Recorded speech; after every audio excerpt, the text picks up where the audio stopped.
talk about all those things. I want to start though. I'm going to work through this as quickly as I can. What I'm going to share with you is a very quick summary of a documentary and an interview that I watched 2 weeks ago in preparation for this message. Many of you will recognize the gentleman on the left is conducting the interview. His name is Sean McDowell. His father is Josh McDowell. He and his father, both apologists. And he was interviewing, in this particular interview, a gentleman named Joel Kramer. He's an archaeologist and historian. He's done work on the ground in Holy Land, knows his stuff, written several books, and teaches at university level. He was here in this interview, and I'm thinking actually I should make the link to this interview available on our church Facebook page for those of you who might want to watch it for yourselves later. The subject of this interview was a site that Joel Kramer wanted to talk about, and the name of the site is Baba Adra. I hope I'm pronouncing that correctly. This is a drone view of the site, or part of the site. Here on the left you see part of the highway and these trails on top of the ridges, and what you're looking at is a whole bunch of holes that have been dug all over these hillsides, and this is just a very small portion of the total site. These holes that have been dug are graves. And for the last 100 years or so, people who live in this area have been digging up these graves as much as they can. They're looking for antiquities to sell in the black market because this site goes back nearly 4,000 years to the late Bronze Age. And so if they can find something that's been buried and it's still intact, it's worth quite a bit of money.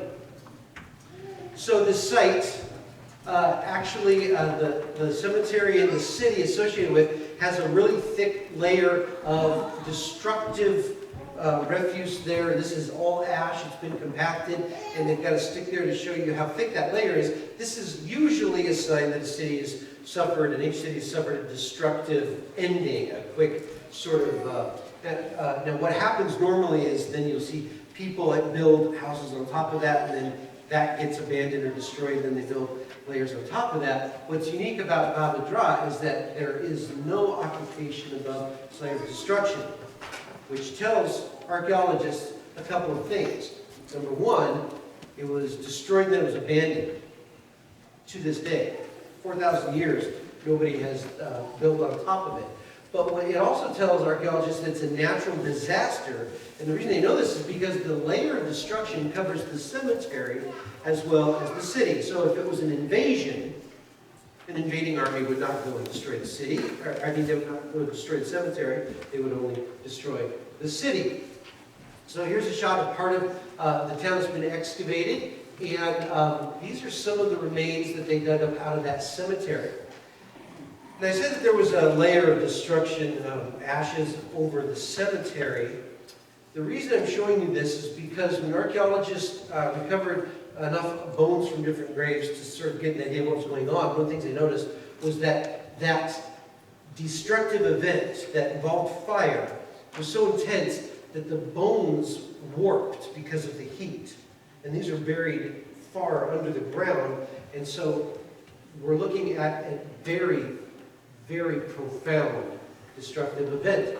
Well, about 8 miles away from Baba Adra is a town, and the name of that, the modern day name is Numeira. And here you see a shot. There's a kind of a southern wall here, and it dates to the same time, and there's no cemetery, which tells us that the people from this town were utilizing the cemetery from the other town, which tells us that they were connected politically, culturally, socially. Same thing. How do you get that much destruction? We have a couple of human remains at this second site, which were only preserved from the intense heat because a wall fell on these poor people, and the destruction is so vast that you can just, and I wouldn't be smiling if I was Dr. Kramer, but you can just reach down and pick up human remains like rocks. They're scattered all over the place, everywhere. The devastation was immense. Just thousands, tens of thousands of people. This is the most likely culprit for that destruction. This is a shot from the museum. From the lowest point on Earth is the name of the museum.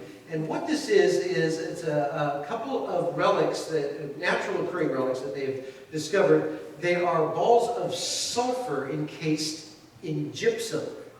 These are naturally occurring, but they only naturally occur there, at the southern tip of the Dead Sea. They haven't found these things anywhere else in the world, but they found a lot of them. In fact, Dr. Kramer, you can see these little white dots here this is where part of the Dead Sea has receded, so you can actually go and you look at things that have been left there under the surface of the water and they're now exposed. And they're lying all over the place. They're just ubiquitous. You pick up a dozen, put them in your pocket, and walk away. Nobody cares because there's so many of them. And if you hold a lighter up to these things, they just ignite like a marshmallow. They just ignite like a marshmallow. And the thing is that they don't just burn and then like turn to like charcoal, like flaky. What they do is they melt and they get sticky, like tar or like napalm. And they continue to burn as they melt and they stick like glue to whatever they're touching. Anybody disturbed by this yet? Okay, that's a little disturbing, sure. The reason I'm sharing all this with you is because there are 5 towns in this spot that all go back to the same Bronze Age period. 4 of them completely destroyed, 1 of them was not. Only 2 of them have been excavated. The one that survived this natural disaster is in the middle, right between all these other 4 ancient cities. And that town actually, not only did it survive destruction, it had people living there for thousands of years. It survived all the way up to and beyond the time of Christ. There is a Byzantine church associated with that center city. It's got a map in the floor. Archaeologists dug it up and they found that the name of that town on the map of the floor of the church is Zoar. And Zoar, of course, is the name of the town that used to be called Bela. It was one of 5 cities that was rescued by Abraham, but destroyed just a few years later. In the Bible, their names are Sodom and Gomorrah. And at this point, you might be thinking to yourself, Josh, I thought we were in 2 Peter. What are you doing in Sodom and Gomorrah? Well, it wasn't by choice, I guarantee you that. What I noticed about Sodom and Gomorrah is that in Luke 17, Jesus mentions Lot, who of course is he and his family were the only ones who survived the destruction of Sodom and Gomorrah, the same sermon with a mention of Noah. They were eating and drinking, marrying, being given in marriage. This was Jesus describing the days of the Son of Man. What's it going to be like? Well, it's going to be like it was in the days of Noah. It's going to be like it was in the days of Lot.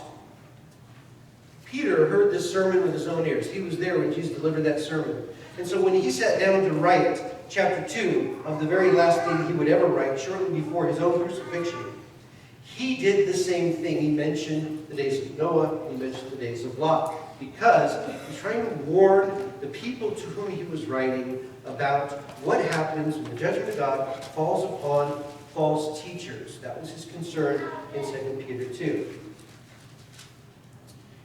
In 2 Peter 2, he says this, and you may remember this from last week, if by turning the city of Sodom and Gomorrah to ashes, he condemned them to extinction, making them an example of what's going to happen to the ungodly, okay, the Lord knows how to rescue the godly from trials and keep the unrighteous under punishment until the day of judgment. Now that is very similar to what Jesus said in Luke 17. But in between those 2 verses, Peter adds something a little bit extra.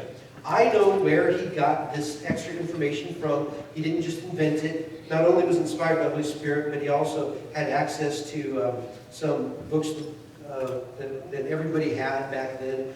But more than that, what we're going to see that he added in between these 2 thoughts was something that I believe was very personal for him and also very, very relevant.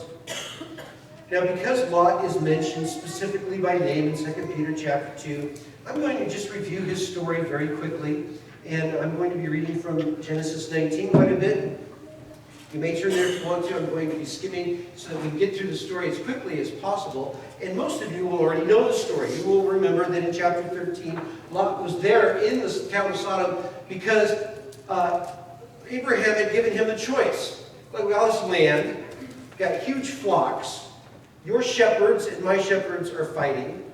You pick where you want to live. You take first choice of anywhere. And of course, he looked and he saw this valley where these 5 cities were located, and some hills, and there's underground springs are still there to this day. It's still an important agricultural center for the nation of Jordan.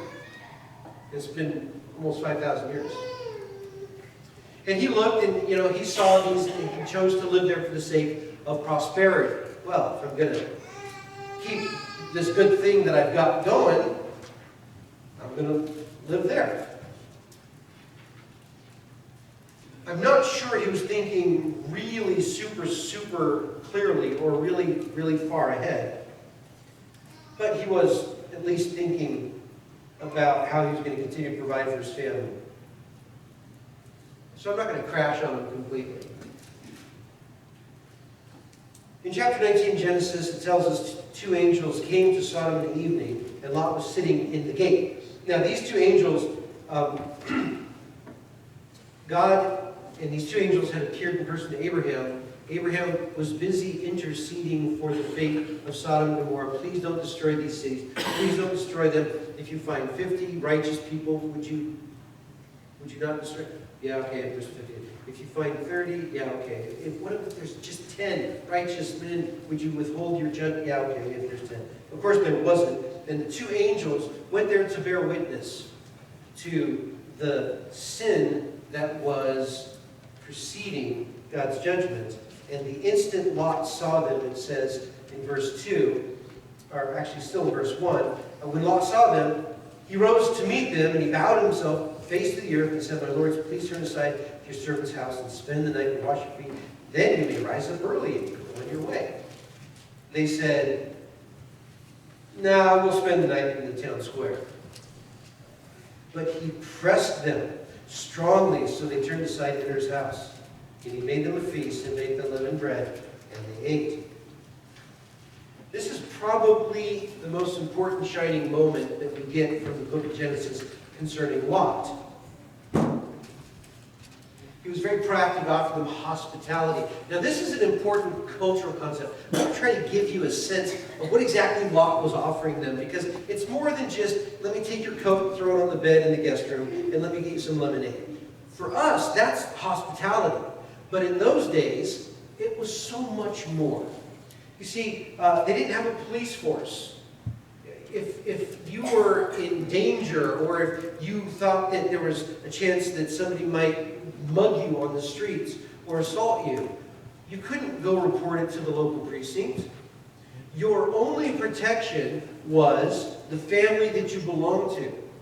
And if your family had a father who kept things running, who kept things organized, who kept things productive, who had servants at his disposal, then you could be pretty sure that people would not mess with you. If someone did, it was your father who would go to the courts or the judges or the town elders or whatever the system was, and he would lay before the entire city, this is what's wrong and I demand some satisfaction. So the family unit was crucial for protection for every single, and if you didn't have a family, you didn't belong to a family. So when guests come to a town, and they know nobody, no friends, no family, what are they supposed to do? Hospitality. Your hope is that somebody with the reputation and the resources in that place would bring you into their home. And by doing that, they were saying, for this, as long as you're staying here with me, you are part of my tribe of whom I am responsible. And my responsibility extends to you. My reputation, my resources are at your disposal. It was very, very important. The same thing that Abraham was thinking when he offered and didn't realize it was Yahweh, but come and please come into my tent and let me give you something to eat, something to drink. Very important. Lot was really proactive to make sure that he took advantage of that opportunity, and the reason is that he was not naive about his own culture. He knew very well what would happen to two strangers trying to spend the night in the open air in the middle of town square in the town of Sodom. And the prevailing sin that had him shaking in his sandals was perversion. A lot of times, in this day and age, people will say, well, it wasn't perversion, it was the fact that the people of Sodom weren't very hospitable. But that is certainly one way of putting it. But in the book of Jude, it says that Sodom and Gomorrah and the surrounding cities indulged in sexual immorality and pursued unnatural desires, served as an example. And by that, Jude meant a negative example. God's word tells us that that was the primary sin. And Lot was well aware of what was going on. So what happened next is that the people of the city, right down to the last man, surrounded the house. Verse 5, they called Lot, "Where are the men who came to you tonight? Bring them out to us, that we may know them." Lot went out to them into the entrance, shut the door after him, and said, "I beg you, my brothers, do not act so wickedly." It says, "Behold, I have two daughters who have not known any man. Let me bring them out to you, and do with them as you please. Only do nothing with these men, for they have come under the shelter of my roof." Now, there really is no way to defend Lot's thinking there. What was he thinking? I don't know. I don't really care. I don't want to try to defend his line of reasoning. What I know is that he had a family, he had guests, and he wanted to try and protect everyone. I think he thought he couldn't. And what I see there is that he was adopting a lesser of two evils mentality. And the reason this makes me uncomfortable is because with much smaller things, because we live in a democracy, we very often find ourselves, you go to vote, for example. How often you vote and you think, well, which one is just the less of two evils? It's really astonishing to me how much that sneaks up on us. Lot was at perhaps the furthest end, the furthest logical conclusion of a lesser of two evils mentality, and it really demonstrates how depraved that kind of moral choice can become. But he knew that it was wicked, he knew that it was evil, he called it evil, and the men who were surrounding his house were absolutely insulted that he would dare to call them wicked. This is what they said. And this is verse 9 of chapter 18. "This fellow came to sojourn, he's become a judge. Now we will deal worse with you than with them. How dare you judge me? Judge not, lest ye be judged." Well, the reality is that Lot knew what was going on and what was being planned was wicked, and he called it that. And that, I suppose, would be the other thing that he got right with all the things that he got wrong. Is that he was willing to call evil evil and call good good. Now the men of the angels, rather, they struck the men around the house with blindness. Lot was able to escape. Probably he went to Gomorrah and was pleading with his future sons-in-law, "You got to come with me. God's going to destroy the city. We got to get out of here." They didn't want to go. They knew that Lot had a reputation for never being serious, and so they didn't believe him, thought he was joking. Lot escaped, barely escaped. His wife did not survive the escape. He ended up in a cave. Just him and his two daughters. And by the way, I mentioned a Byzantine church that was built in association with his town, is built on top of that cave because it's famous because that's where Lot and his daughters live. Why you would want your church built there, I do not know. I guess if you can't build your church over the stable of Bethlehem, but you know where the cave is, I would just find it horribly distracting. But anyways, there it is. And he escapes. And as far as we know from the book of Genesis, that's Lot's story. Lot is not considered usually a hero of the faith. I don't find him in chapter 11 of Hebrews. I never went to Sunday school once in my life and had the Sunday school teachers tell me, "Be like Lot." I mean, I was told I should try to be like Daniel, maybe try to be like David in some ways, Shadrach, Meshach, and Abednego, Joseph. I don't remember as a child ever even seeing Lot's story as flannel graph. Terrible flannel graph story. Give me nightmares. But Peter knew something about Lot and about what Lot was thinking. I mean, you don't want to try and put yourself in Lot's shoes, but in a way, with how our culture is going, you almost feel like you maybe can a little bit. So in 2 Peter 2, this is what Peter tells us about what was going on in Lot's heart and mind as God's judgment was about to descend. He rescued righteous Lot and was greatly distressed, an essential conduct of the wicked. In other words, he could tell what was going on, he knew it was wrong, and it bothered him. Great.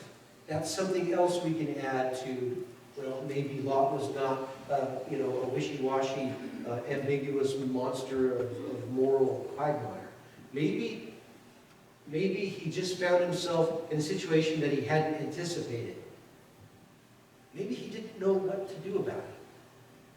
Maybe he really felt like he couldn't do anything about it. Because the very next verse tells us that righteous man lived among them day after day, was tormenting his righteous soul over their lost deeds that he saw and heard.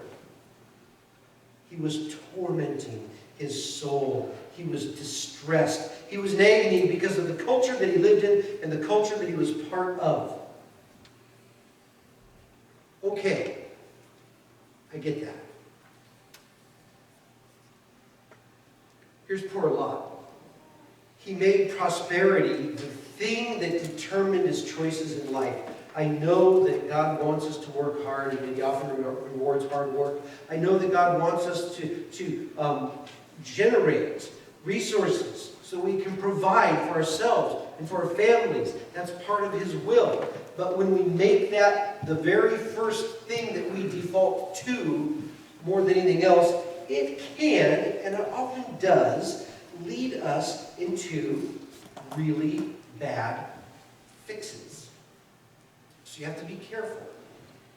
You have to be really judicious. You have to practice wisdom when it comes to making those kinds of decisions, right from the get-go. I'll tell you a personal story because I can. So this is a story about myself. I absolutely hate selling anything. I really do. I consider having to sit through commercials to be a personal insult to me. Personally. I do. But I spent some time when I was younger. I was between real jobs, and I had to take jobs as a salesman. Don't take that the way I meant it. And I hated it, but I did it. And somebody told me, I was sitting in her home, I was giving her this pitch, and she told me, "You're a really good salesman." I thought, oh, don't say that to me. Don't say that. But this was a kind of a door-to-door sales thing. And it was torture. But I was trying to find people I knew that, because you got to start with people you know so that you can connect with them and make contacts and network with people. And I thank God that there are those who are good at selling stuff, because that's what makes our economy work. And you need to be able to do that. For me, it's torture. And I was in church one morning, and the worship was going on, and we were all standing, and I was thinking about the next week of work because I dreaded going back to work to sell stuff, but I was looking around, and I was thinking, well, who do I know here that I haven't reached out to yet? And I was thinking about some of the people I knew there at church, and then before I knew it, instead of thinking about the worship song, I was thinking about the people there at church that I might be able to sell stuff to. And before the song was even over, I realized, oh my goodness, what am I doing? In the middle of worship, I'm thinking about money from my fellow worshipers? I didn't last very long in that job. Some people are built for it, but I wasn't.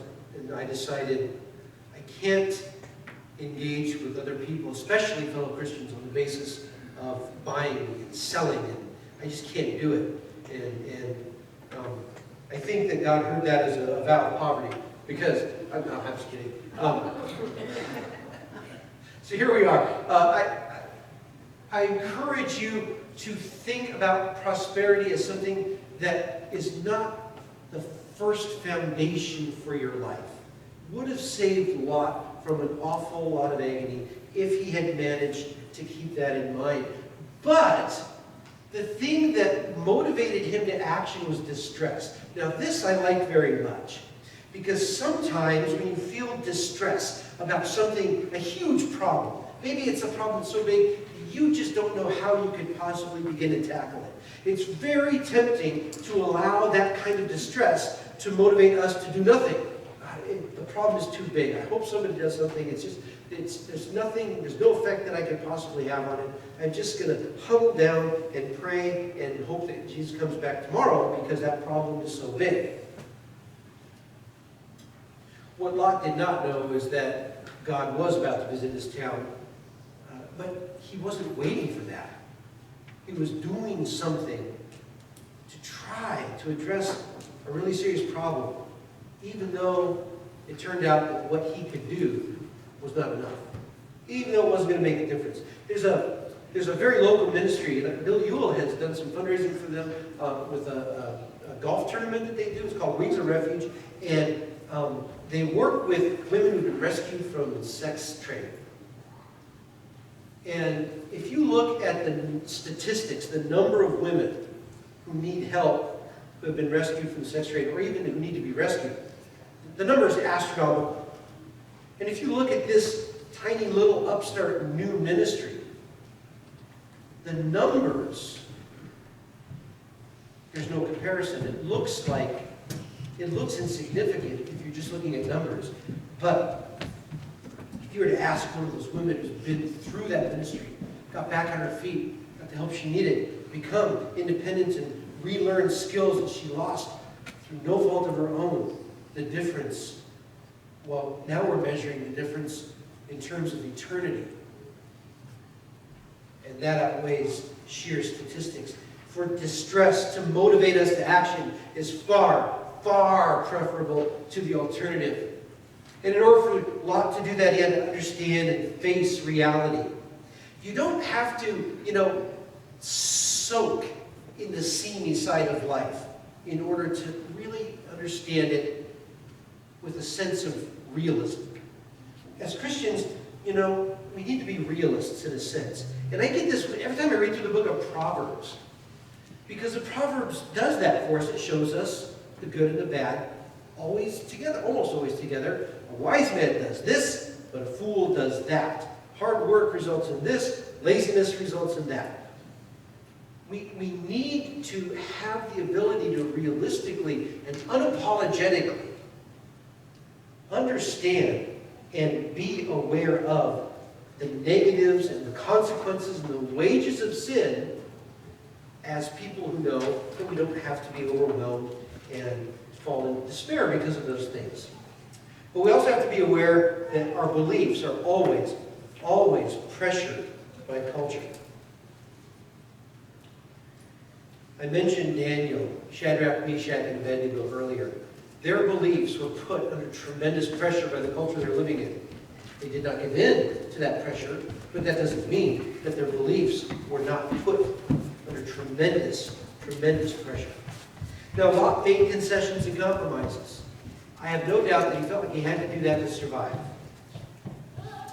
But to maintain your convictions as they become increasingly unpopular, that's one of the hardest things in the world to do. You have to be aware when it's happening. Sometimes pressure is applied so gradually that you don't even really know it's happening. It is happening. Be aware. We need what I call sanctified stubbornness. The refusal to give in on small things, because those small things frequently become big things. And it will require courage. It will require tremendous courage to face cancellation or persecution or even martyrdom. None of those things are easy. It's just how hard will we let it become. But I look at Lot in the description that we have of him in 2 Peter chapter 2. He's distressed. He tortured himself. He was in agony. It was a spiritual agony. Things he saw, he couldn't do anything about it. He couldn't affect it. He couldn't change it. He wept over it. And over again, he's referred to as righteous. Worship can embrace that broken heart that is broken because of the world in which we live. In fact, I would be shocked if there was a single person in this room today who never came to worship God with a broken heart. Maybe because of grief, maybe because of some situation that you can't change, maybe just from reading the news. I don't know. But worship can and does embrace even that broken heart. And part of our relationship to God, as His judgment approaches, part of our relationship to God will be to weep with Him over the wages of sin, to express sorrow and regret, and perhaps to intercede for those who don't even know they need intercession, and to do so faithfully. Remember how desperately Lot tried to get his future sons-in-law out of that town. He could have just cut and run. He wanted to take as many people with him as possible. In fact, it's something that J.R.R. Tolkien said once in an interview. Someone said, he wrote Lord of the Rings, and well, that's just escapism. That's, you're just trying to get away from the pressures of life by escaping into a fantasy world. And Tolkien said this, well, I served in the army during World War I, and when I was being trained as a soldier, I was told that if you're captured, your very highest priority in your duty as a soldier is to try to escape. And to bring as many people with you as you can. So that was his motivation. So let me just close with a couple of thoughts here. Let me ask you if you know what it is like to be frightened by what is happening in our society today. You're all Christians living in America in the year 2022. Do you know what it's like to be frightened about what your society, what our society is doing to itself, or is doing to innocence, the very concept of innocence? Do you know how it feels to be distressed and brokenhearted by the world today? Right now, this morning. If so, well, congratulations. You know what it's like to hunger and thirst for righteousness in a spiritual wasteland. In other words, you know how Lot was feeling, and how Noah was feeling, and how Jesus felt as he entered Jerusalem.